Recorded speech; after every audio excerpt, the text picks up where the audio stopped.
Hi, my name is Nicco Mele, and I'm the author of The End of Big, How the Internet Makes David the New Goliath, out from St. Martin's Press in April 2013.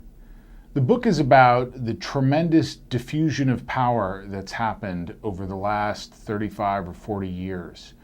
If in 1970 I'd asked you to describe a computer, assuming you knew what a computer was, you would have described something that might fill a large room.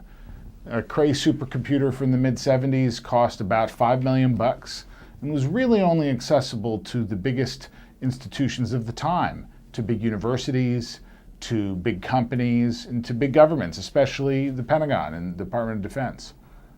Today, 130 million Americans have smartphones with computing power equal to or greater than a Cray supercomputer from the 70s.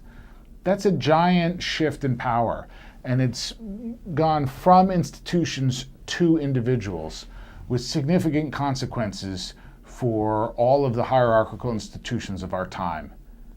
Each chapter of the book looks at a different institution: big news, big political parties, big government, big industry, big manufacturing, big companies, big entertainment, big armies, big universities, and expertise broadly.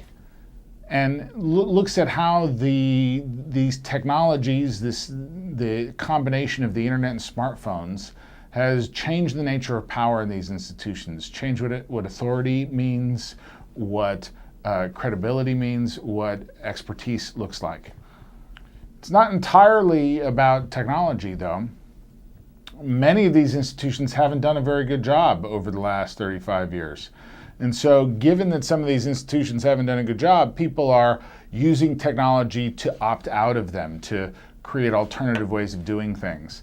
In higher education, the cost of a 4-year college degree in the United States has skyrocketed. Its economic value has plummeted. The Department of Labor says that that 19% of parking attendants have a 4-year college degree and some college debt.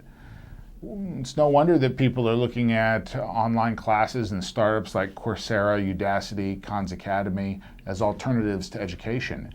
That is, in many ways, very exciting. It opens up lots of new avenues and possibilities for learning and expertise, but it's also very terrifying.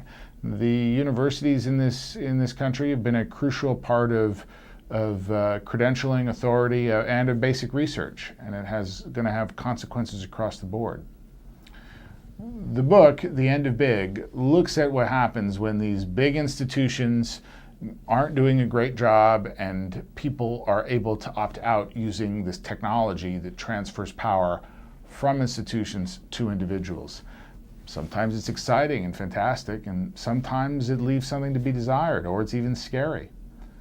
It's worth noting that it's not the end of big institutions entirely, it's just the end of the old ones. There are 7 large companies that control a substantial amount of our online life: Amazon, Apple, eBay, Facebook, Google, Microsoft/Skype, and Twitter. And those companies also need to understand some of the values and roles of the institutions of the past and figure out ways to incorporate those values or to allow these old institutions to be reformed and have a new life. The core values of our democracy are really essential and important, and they're hard won. And when we look at the case of journalism, there's in the last since the Berlin Wall, the number of journalists in this country has been cut almost in half, with significant consequences for investigative journalism and holding power accountable. And while that's not really entirely the fault of technology, there are a number of factors at play. It nevertheless is a real concern. And part of the reason I wrote the book is to help us imagine a future that combines the best of the past and the best of the future. Thank you.